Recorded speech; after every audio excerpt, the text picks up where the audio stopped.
હેરિટેજવાળી વાતમાં વિષયમાં રસ કેવી રીતે પડ્યો? પોળોની અંદરમાં, અમદાવાદ શહેરની અંદરમાં ચાલતા ચાલતા લોકો સાથે વાતો કરતા પછી પેલું કંઈક વાવ છે, બહુ દૂર છે, પણ એ ગાંધીનગર જો ને કે 96ની સાલમાં અડાલજ દૂર કહેવાતું હતું. અમદાવાદ જોવું હોય તો વધુમાં વધુ તમને 2 કલાકની અંદરમાં તમે 3 કલાકમાં અમદાવાદ જોઈ શકો. આપણે છે ને સિક્કો ઉછાળીએ અને આપણે ચિંતા વગર એમ કહી દઈએ ને કે બિઝનેસ, એટલે સિક્કાની બેવ બાજુ તમે જુઓ તો બિઝનેસ બિઝનેસ અને બિઝનેસ. આજે અમદાવાદ મ્યુનિસિપલ કોર્પોરેશન 26 ફેબ્રુઆરીએ એક ઓફિશિયલ તહેવાર મનાવે છે. આ એવું અદ્ભુત શહેર છે કે જેમણે વસ્યા પછી કોઈ પણ રીતે કોઈ પણ ચઢાઈ કરવા આવે તો એની સાથે સોદો કરવામાં આવે. ગુડ મોર્નિંગ ગુજરાતમાં આપનું હાર્દિક સ્વાગત છે દોસ્તો. હું છું શૌનક વ્યાસ. એક અસરાની સાહેબનું ગીત છે, અમદાવાદનો રિક્ષાવાળો. આ ગીત હું નાનપણથી જ્યારે પણ જોઉં ને ત્યારે મને બહુ મજા પડે. એવું લાગે કે હું પોતે અમદાવાદની સફર પર નીકળ્યો છું. એનો એક અંતરો બહુ સરસ છે, જે મને બહુ જ યાદ છે. રીચી રોડના અડ્ડા જેવી હોટલ એક વખણાય, જ્યાં ગરમ ફાફડા ગરમ જલેબી નાના મોટા ખાય. અહીં દાળમાં પડતો કેવો ઉમદા ગરમ મસાલો, અમદાવાદ બતાવું ચાલો. અમદાવાદનો રિક્ષાવાળો 999 નંબર વાળો, અમદાવાદ અરે અમદાવાદ બતાવું ચાલો. મેં વાત અમદાવાદની કરી. તમે જ્યાંથી પણ હો ત્યાં તમને તમારા શહેર ગામની આવી કોઈ એક સફર કરાવે વિઝ્યુઅલી તો કેવી મજા પડી જાય. એની સાથે એની વાત જાણવા મળે. તો હવે આજે રીચી રોડના અડ્ડા જેવી વાત થઈ ને, તો રીચી રોડ એટલે અત્યારે જેને ગાંધી રોડ કહેવામાં આવે છે. અને જ્યારે હું કોલેજમાં આવ્યો, સમજણો થયો, પછી પાછો એકવાર ફરવા નીકળ્યો હેરિટેજ વોક પર, અને ત્યાંથી મેં એ વસ્તુઓ જોઈ, ત્યારે મને સમજાયું કે એ જે હોટલની વાત ચાલી રહી છે એની પાસે જ એક હેરિટેજ મોન્યુમેન્ટ છે, જેના વિશેની તો કેટલી બધી વાતો છે. કેટલી બધી વાતો, કેવો ઇતિહાસ, કેવી સરસ મજાની મારા શહેરની અસ્મિતાને લગતી વાતો એ ત્યાં મુકાયેલી છે. જો હું એ ફર્યો ના હોત તો મને ખબર ના હોત. અને આવી જ હાલત જ્યારે તમે તમારા જ શહેરની કોઈ એવી વિરાસત જે આપણને મળી છે, એવી હેરિટેજ બિલ્ડિંગ્સ, હેરિટેજ મોન્યુમેન્ટની મુલાકાત લો, ત્યારે તમને પણ આ વાતની અનુભૂતિ થાય જ. હવે આ વાત આજે એટલા માટે કાઢી છે કારણ કે આજે આપણી સાથે જે વ્યક્તિ છે એ વ્યક્તિ આપણને એમ નાની વાત લાગે છે. હેરિટેજ વોક એટલે હેરિટેજ જ્યાં છે આપણા શહેરની, ગામની, ત્યાંથી ચાલવું. હવે આમ સામાન્ય વાત લાગે, પણ એ કેટલી અગત્યની છે, કેમ અગત્યની છે, અને એનાથી શું ફેર પડે છે, કેવી રીતે એને વધારે સરસ રીતે હજુ આગળ વધારી શકાય, એમાં પ્રગતિ, વિકાસ લાવી શકાય, એના વિશેની વાત કરવા માટે આપણી સાથે આજે હેરિટેજ એક્સપર્ટ ગિરીશ ગુપ્તા સાહેબ છે. નમસ્તે. નમસ્તે સાહેબ. આપનું ખૂબ ખૂબ સ્વાગત છે અહીંયા દૂરદર્શનમાં. અને મેં જેમ કહ્યું ને આપને એમ સર, કે હું જ્યારે એ જગ્યાઓએ ફર્યો અમદાવાદની, ત્યારે મને ખબર પડી કે આ તો કેટલી અદ્ભુત જગ્યાઓ છે, એના વિશે કેટલું બધું જાણવા જેવું છે. તો આપને તો ખાસો અનુભવ છે અને આપ આ જ ક્ષેત્રમાં કેટલા સમયથી કામ કરી રહ્યા છો. પણ આની શરૂઆત થઈ કેવી રીતે? આપને આ હેરિટેજવાળી વાતમાં, વિષયમાં રસ કેવી રીતે પડ્યો? આપ કેવી રીતે આવ્યા આ તરફ? 28 વર્ષ થયા. બચ્ચું નાનું હોય, 5 વર્ષની દીકરી, આજે એના ઘરે 5 વર્ષની દીકરી છે. એ મારી યાત્રા છે પોળોની અંદરમાં, અમદાવાદ શહેરની અંદરમાં ચાલતા ચાલતા લોકો સાથે વાતો કરતા. એ નિહાળ્યું મેં કે જ્યારે રિસર્ચ પ્રોગ્રામ શરૂ કરેલો 96ની અંદરમાં, તો જેટલા ગેટવેઝ એટલે કે પ્રવેશ કરવાના દ્વાર, સિટીની અંદરમાં, શહેરની અંદરમાં પ્રવેશ કરવાના દ્વાર, એ દરવાજા છે એવું નથી. ચેમ્બર ઓફ કોમર્સને પણ અમે લોકો ગેટ કહેતા હોઈએ છીએ. પછી કોઈ એસોસિએશન છે, મેડિકલ એસોસિએશન છે, પ્રોફેશનલ્સ એસોસિએશન છે, એને પણ અમે ગેટવે ગણતા હોઈએ છીએ, કે જ્યાંથી લોકો વધારે ભેગા થાય અને ત્યાં એક જણને માહિતી આપેલી હોય તો આખા એસોસિએશનના સભ્યો કે આખી એ પ્રદેશને લગતી વાતો એ બધાને મળી શકે, એટલે અમે લોકો એને ગેટવે કહેતા હોઈએ છીએ. તો 96ની અંદરમાં જ્યારે અમે શરૂઆત કરવાની વાતો કરતા હતા, તો આ બધા ગેટવેઝ ઉપર અમે એક સવાલોના જવાબો શોધવા માટેની તૈયારી કરી કે ભાઈ અમદાવાદ શહેર જોવું હોય તો શું શું જોવાલાયક છે. જી. તો સૌથી પહેલાં જે હોટલના રિસેપ્શનિસ્ટ, હવે એને ફ્રન્ટ ઓફિસ કહેવાય છે. હા. શબ્દો બદલી જાય, શબ્દોની માયાજાળ પણ બહુ સરસ છે. 98થી લઈને અત્યારે 2025માં તમે શબ્દો પણ બહુ સરસ મજાના ફેરફાર કેવા થયા છે એ બી સાંભળશો. એટલે એને રિસેપ્શનિસ્ટ કહેવાતા. હા. કે ભાઈ પેલા રિસેપ્શનિસ્ટને મેં કાગળ હાથમાં આપ્યો કે ભાઈ અમદાવાદમાં જોવાલાયક શું.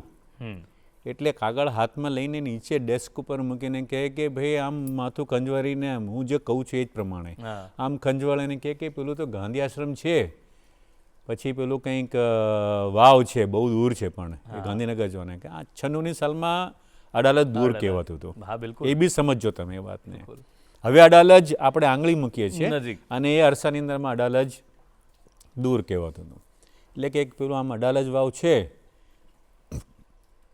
પછી એક દેરાસરનું ઝુંડ છે કે ઝુંડ એટલે ના એટલે કે બધું બહુ દેરાસરો જોડે છે એનું બધું મિશ્ર ભેગું કરીને એટલે એ દેરાસર છે. અને પછી બહુ જેને સમજ પડતી હોય એટલે કે તમે સેજ અંદર જશો ને ગામની અંદરમાં તો એક સરખેજ રોજા છે. એ વખતે સરખેજ રોજા આગળ એન્ક્રોચમેન્ટ પુષ્કળ હતું. જોવું હોય જવું હોય મેઇન દરવાજો ક્યાં છે એ મળી ના શકે એ પરિસ્થિતિ હતી. તો આવી રીતે કે ભાઈ કે બાકી તો હવે કશું છે નહીં અમદાવાદમાં કે. એટલે અમદાવાદ જોવું હોય તો વધુમાં વધુ તમને 2 કલાકની અંદરમાં તમે 3 કલાકમાં અમદાવાદ જોઈ શકો. એમાં 3 કલાકની અંદરમાં લગભગ 2 કલાક તો તમારે રિક્ષાની અવર જવર આમ તેમ ફરવામાં થયા. તો અમારો રિસર્ચ પ્રોગ્રામ જ્યારે પણ અમે લોકો કોકની સાથે વાત કરતા હોઈએ છીએ તો મારી પાસે મારો કઈ વિષય પર વાત કરવી છે, મારે કઈ વિષય શેર કરવો છે, એની અમે લોકો હોમવર્ક કરીને લેસન કરીને જતા હોઈએ છીએ. એટલે કાગળ બધા લઈને ગયા બતાવ્યું કે ભાઈ અમદાવાદ શહેર જોવું હોય તો લગભગ 2.5 દિવસનો ટાઈમ લાગે એવું છે. 2.5 દિવસ. આ હું વાત કરું છું 98ની અંદરમાં જ. 2.5 દિવસ એટલે પેલો કંઈક 2.5 દિવસમાં શું શું દોઈ શકાય. હવે 2.5 દિવસમાં એટલા માટે અમે કહીએ છીએ કે આખું વોલ સિટી શહેરી અમદાવાદ, લોકો પરા વિસ્તારમાં જ્યારે રહેતા એટલે એમ કે ક્યાં જાઓ છો તમે તો કે શહેરમાં. એટલે જે પેલો 5 સ્ક્વેર કિલોમીટર આજે જે વર્લ્ડ હેરિટેજ સિટી જેને કહીએ છીએ એને શહેર કહેવાય. કારણ કે કોર્ટની અંદર આવતો હતો અને અમે લોકો કોર્ટની બહાર રહીએ એટલે કે હવે ક્યાં જાઓ છો કે શહેરમાં જઈએ છીએ. તો એ વિસ્તાર એને જો જોવું હોય તો સવારથી સાંજ પડે. કારણ કે એની અંદરમાં લાકડાના મકાનો છે. તો લાકડા આવ્યા ક્યાંથી? ગુજરાતમાં તો વરસાદ પડતો નથી એટલો, જંગલો છે નહીં આપણી પાસે, તો લાકડા આવ્યા ક્યાંથી? કઈ જગ્યાએથી આવ્યા? એક સરસ મજાનો દાખલો આપણે કહીએ, સ્વર્ગીય વિજય રૂપાણી એ બર્માના હતા, જેને આજે મિયાનમાર કહીએ છીએ આપણે. એટલે ગુજરાતીઓ બર્માની અંદરમાં સેટલ થયેલા 12મી 13મી સદીની અંદરમાં. આપણે છે ને સિક્કો ઉછાળીએ અને આપણે ચિંતા વગર એમ કહી દઈએ ને કે બિઝનેસ, એટલે સિક્કાની 2 બાજુ તમે જુઓ તો બિઝનેસ અને બિઝનેસ આપણે ગુજરાતીઓ માટે બીજો શબ્દ કહેવાય. ગુજરાતી તો બીજી બાજુ બિઝનેસ, વેપાર, એવી રીતનું કહેવાતું હોય છે. તો એ અરસાની અંદરમાં લોકો ગુજરાતીઓ ત્યાં વસેલા છે. અમારા રિસર્ચ પ્રોગ્રામમાં અમે લોકો ત્યાં કુટુંબને મળ્યા. મ્યાનમારની અંદરમાં જૂનું બર્મા જેને કહીએ છીએ, અને ત્યાંથી લાકડું સપ્લાય થતું હતું જેને બર્મા ટીક કહે છે, અને બીજું લાકડું આવતું હતું વલસાડી સાગ. આ 2 જાતના લાકડા અમદાવાદ ગુજરાતની અંદરમાં અમદાવાદની પોળોમાં વપરાયા છે.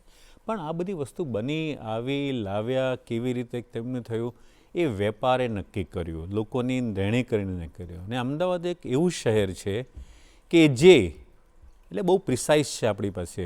ફાઉન્ડેશન ડે જેને કહીએ, વર્ષગાંઠ જેને કહીએ, બર્થ ડે જેને કહીએ, 26 ફેબ્રુઆરી 1411 અમદાવાદનો આ ફાઉન્ડેશન ડે છે.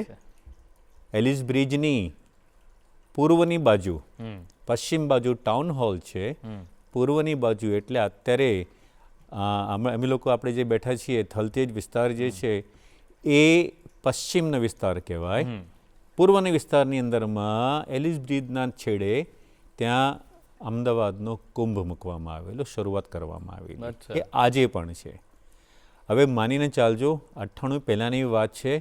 જ્યારે રિસર્ચ કર્યું ત્યાં સુધીમાં લોકોને એટલી જ ખબર હતી કે ભાઈ ક્યાંક ઘડો મુકાયો તો ખરો, હા ક્યાં મુકાયો તો એ ખબર નથી. અચ્છા અમદાવાદ શહેર કેવી રીતે શરૂ થયું એ ખબર નથી, પણ કંઈક હતું ખરું. હમ એટલે આજે અમદાવાદ મ્યુનિસિપલ કોર્પોરેશન 26 ફેબ્રુઆરીએ એક ઓફિશિયલ તહેવાર મનાવે છે.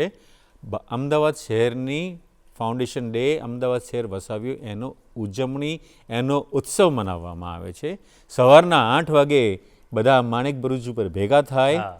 ધજા બદલવામાં આવે અને આ અમદાવાદ શહેર જ એક એવું શહેર છે કે જેણે શહેર વસાવ્યું છે એ આજે પણ શહેરમાં રહે છે. આજે પણ શહેરમાં રહે છે. હું આ વાત કરું છું કન્ટિન્યુઅસલી. અને અમદાવાદ શહેર જ એક એવું શહેર છે જે સતત રહેલું શહેર છે.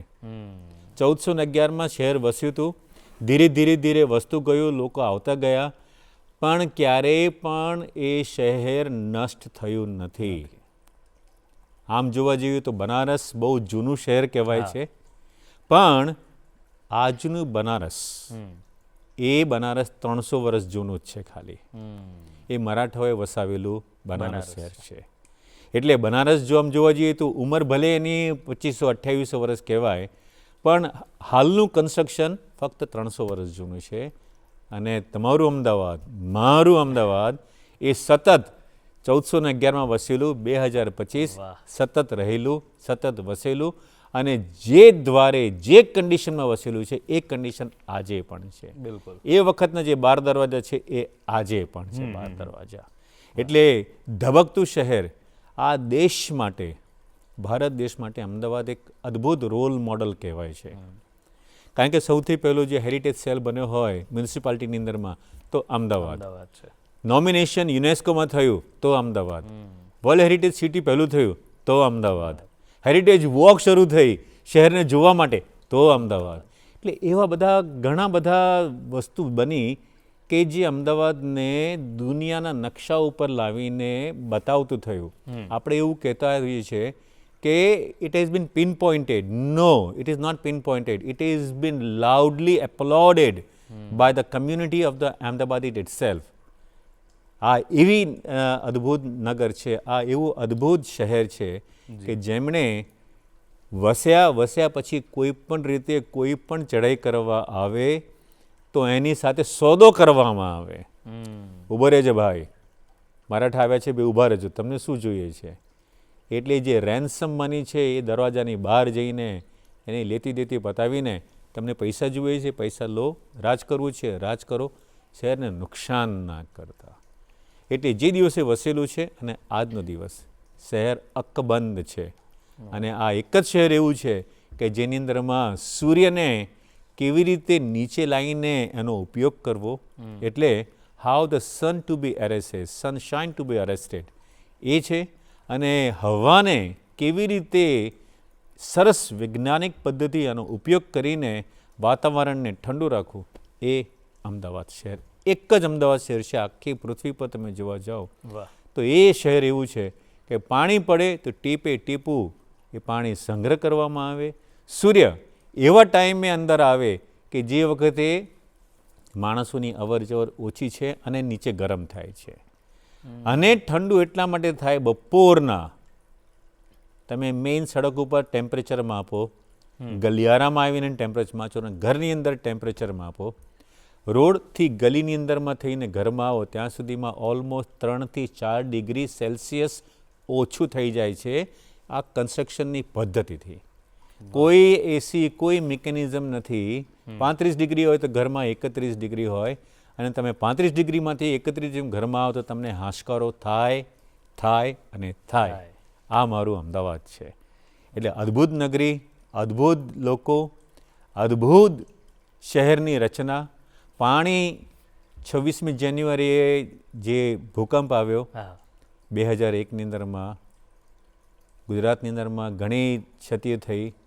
એ દિવસે હું યાત્રા કરતો હતો, મારી સાથે 12 વર્ષથી લઈને 16 વર્ષના બાળકો હતા, વિદ્યાર્થીઓ હતા, અને મેં આખી યાત્રા મંદિરથી મસ્જિદ આખી યાત્રા મેં સફળતાપૂર્વક કોઈ પણ વિઘ્ન વગર પૂરી કરી. અચ્છા, એ જ દિવસે? એ જ દિવસે ને એ જ ટાઈમે સવારના 8:35 અને 8:45 વચ્ચેનો ટાઈમ હતો, અને યાત્રા મેં બહુ સફળતાપૂર્વક પૂરી કરી.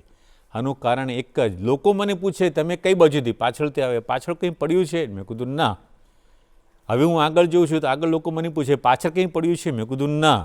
અરે પણ આગળ તો કંઈ છે જ નહીં. એટલે મંદિરથી મસ્જિદની આખી યાત્રા, કોઈ પણ વિઘ્ન, કોઈ પણ મકાન સમ ખાવા માટે, એક મકાન આમ નીચે હલી ગયું હોય કે પડ્યું હોય કે એક ઈંટ ખરી ગયું હોય, એવો એક દાખલો નહોતો. એ પ્રકારનું કન્સ્ટ્રક્શન છે મારા અમદાવાદનું, આપણું અમદાવાદ છે.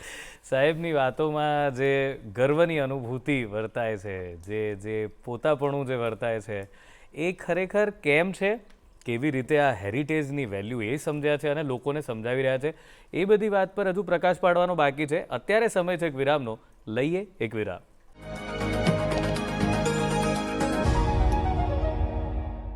સ્વાગત છે વિરામ બાદ આપનું ગુડ મોર્નિંગ ગુજરાતમાં મિત્રો.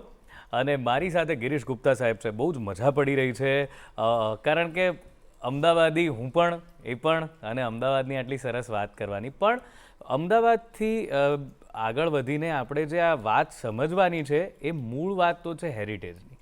જે ગૌરવ, જે ગર્વ છે, એ છે કે આપણે આપણા એ ઇતિહાસને, એમાં થયેલી વાતોને, અને જે હજુ પણ છે આપણી પાસે, એને કેવી રીતે સમજ્યા છીએ અને સમજવી જોઈએ, એની વાત કરવી છે.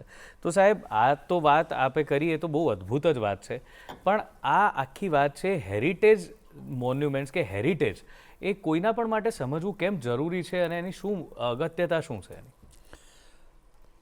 આગળ વધીએ પહેલાં હું તમને કહી દઉં કે Ahmedabad one of the finest institute ભણાવવા માટેની જે સંસ્થા છે, IIM, NID, NIFT, આ બધી દેશની અદ્ભુત સંસ્થા જેનો જન્મ અમદાવાદમાં થયેલો છે. યસ, બરાબર.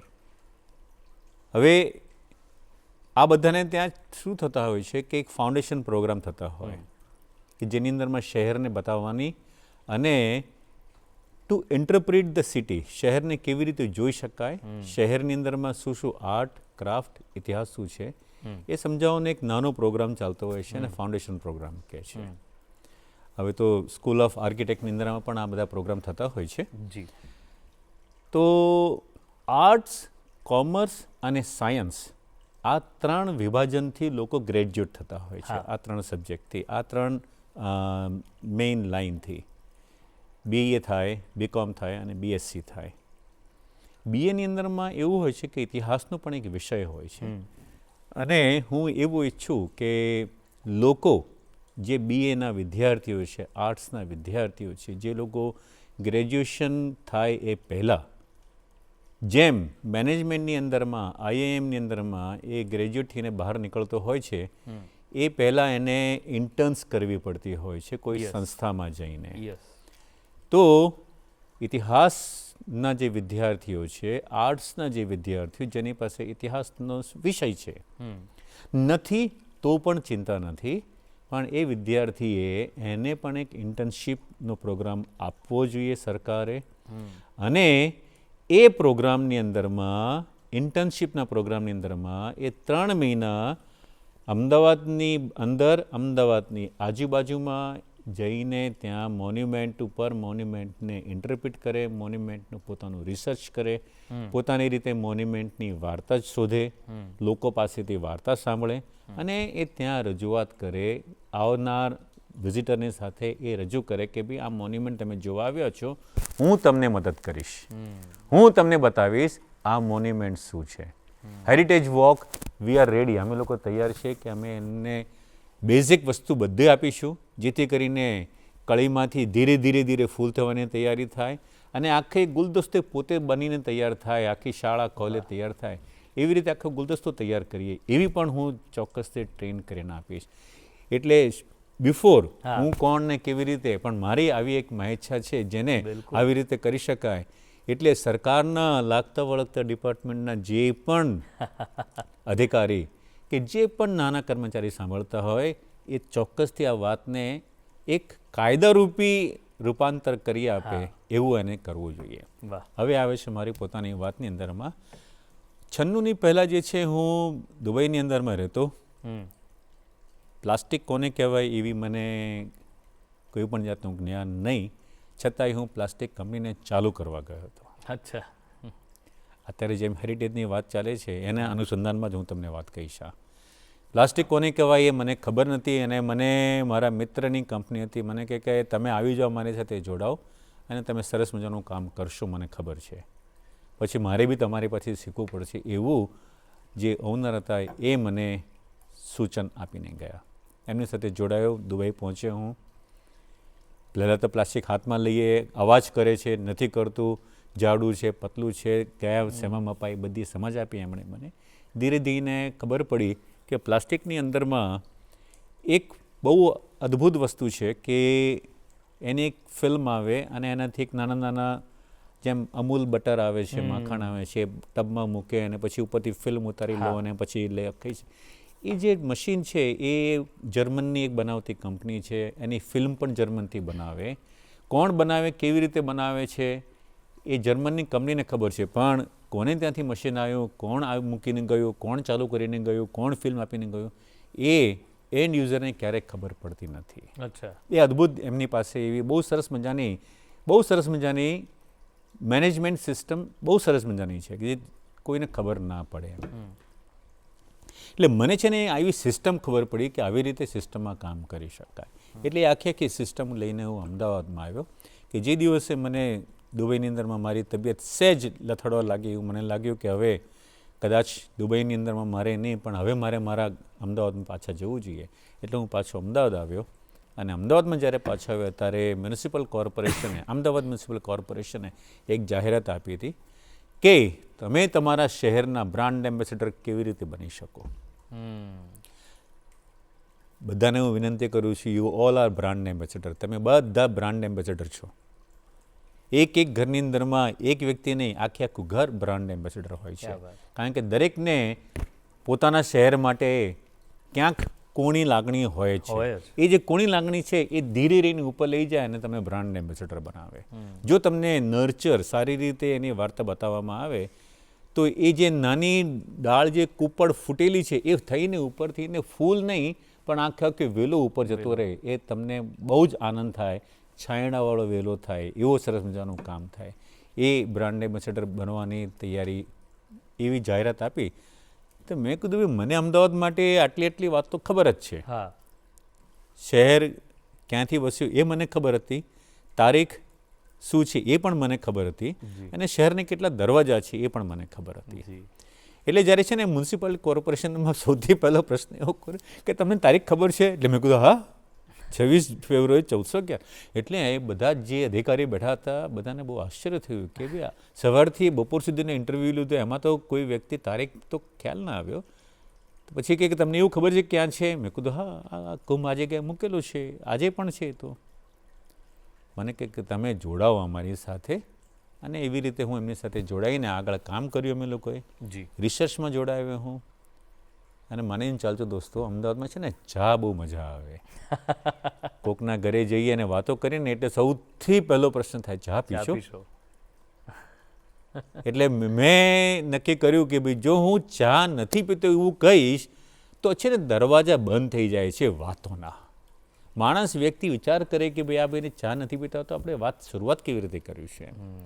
એટલે જ્યારે રિસર્ચના પ્રોગ્રામની અંદરમાં હું એમના ઘરે જતો તો ઘરમાં કોઈક વખત મેલ મેમ્બર ના પણ હોય તો લેડી મેમ્બર હોય તો એમ કે ભાઈ તમે થોડીક ચા પીશો?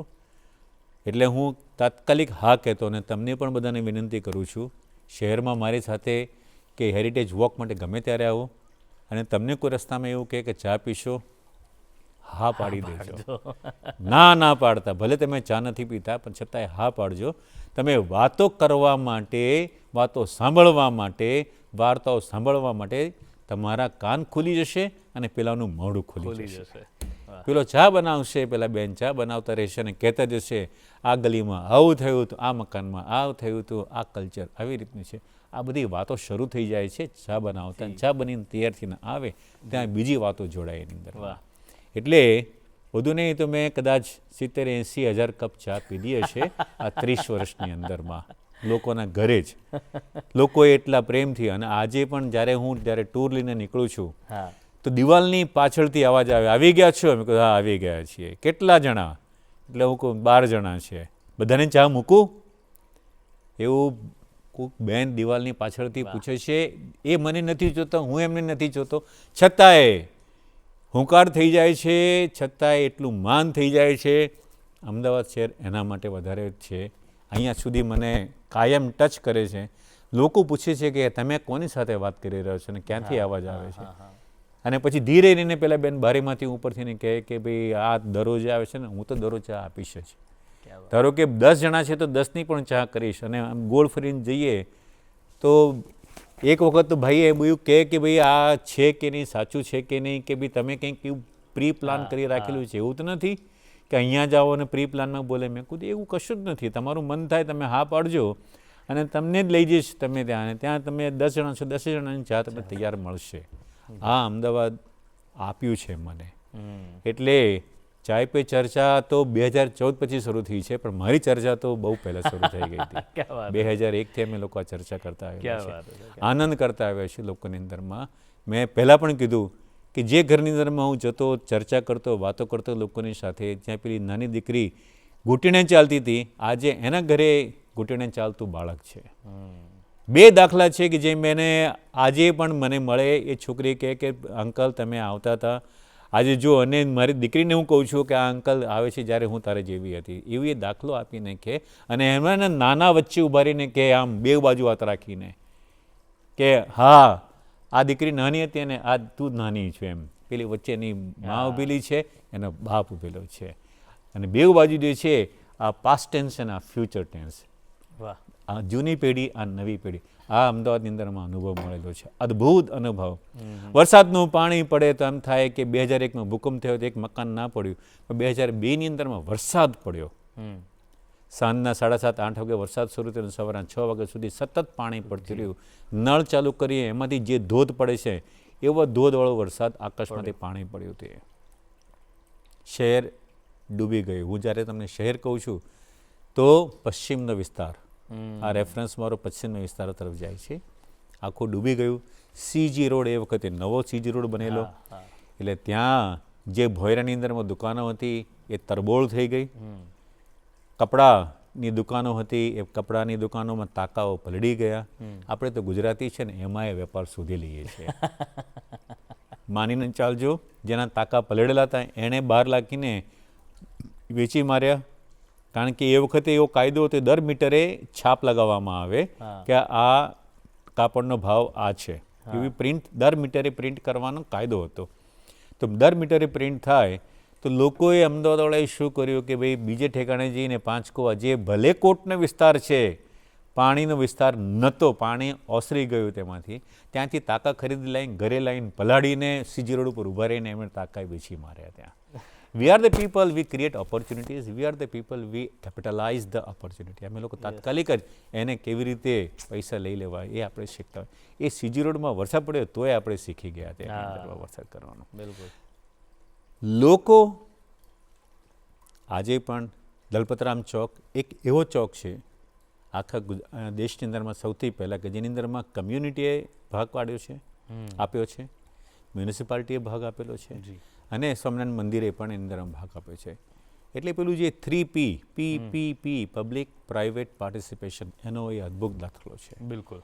અમે લોકોએ એક એવું સરસ મજાનો કાર્યક્રમ કર્યો છે કે જે IIM, NID, NIFT, આ બધી જે દેશની નામાંકિત સંસ્થા છે એ લોકોને શહેરમાં આવવું, ઓલ્ડ સિટીમાં કેવી રીતે કનેક્ટ કરવા.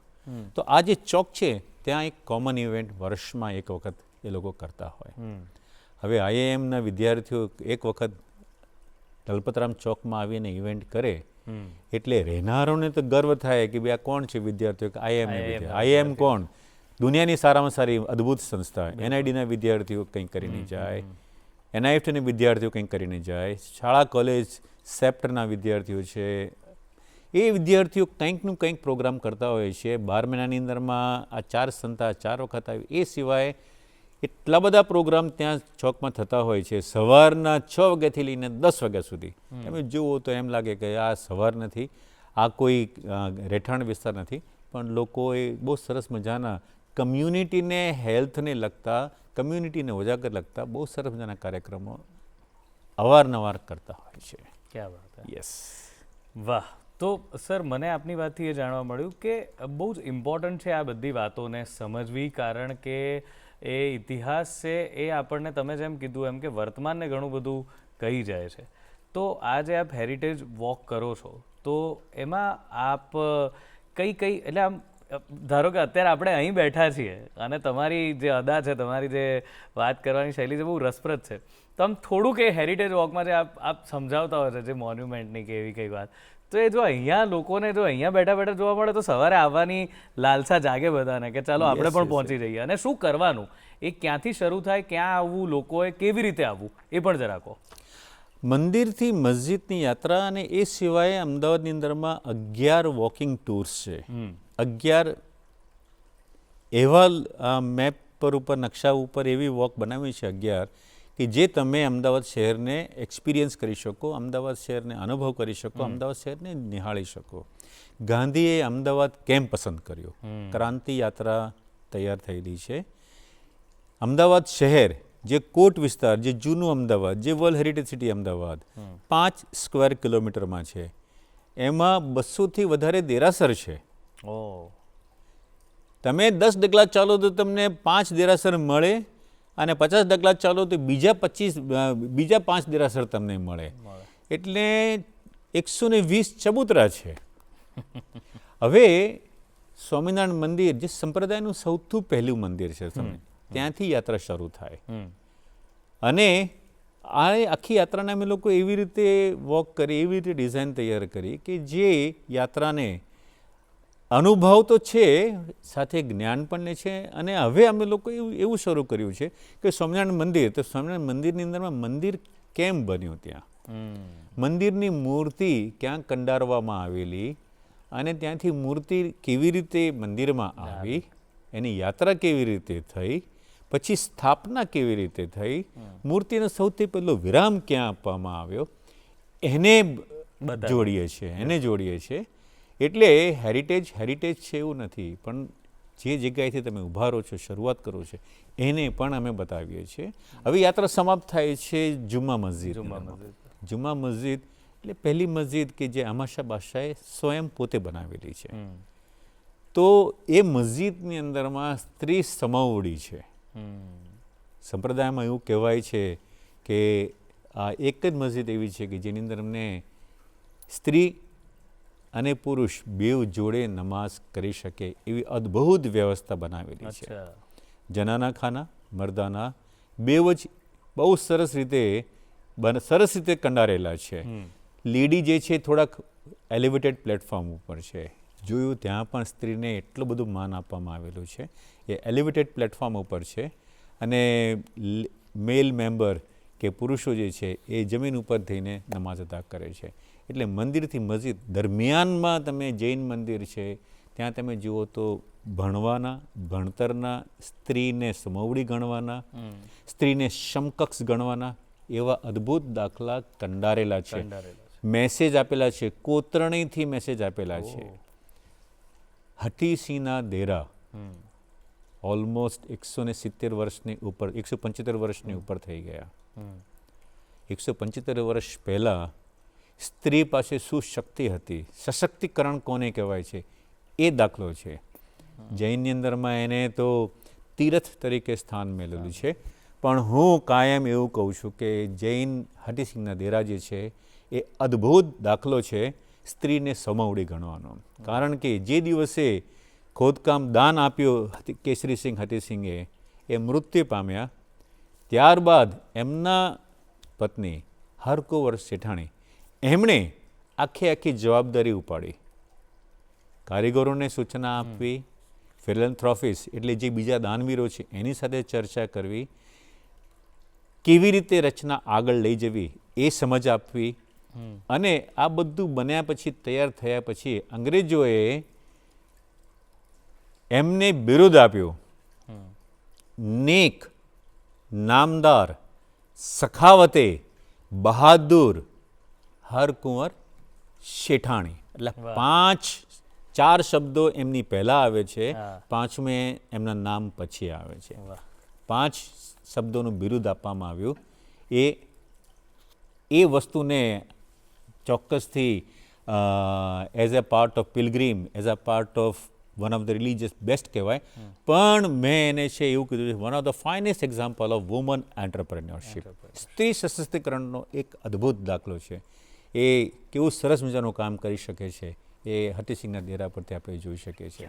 એવા એટલા બધા દેરાસર છે કે દેરાસરની અંદરમાં વરસાદનું પાણી કયા નક્ષત્રમાં ભેગું કરવું અને એ પાણી 365 દિવસ કેવો ઉપયોગ કરવો એ વિજ્ઞાનને ધર્મ શીખવાડે છે.